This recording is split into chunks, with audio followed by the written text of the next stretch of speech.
किस्मत फूटल सपना टूटल रोई माथा पे मारी रे। हंसत खेलत बचपन बीतल रहनी राजकुमारी रे।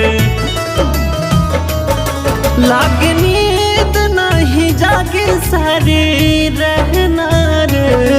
लागे नींद नहीं जागे सारी रहना रे। अब ता फूटी फूटी रोवे हमार नैना रे।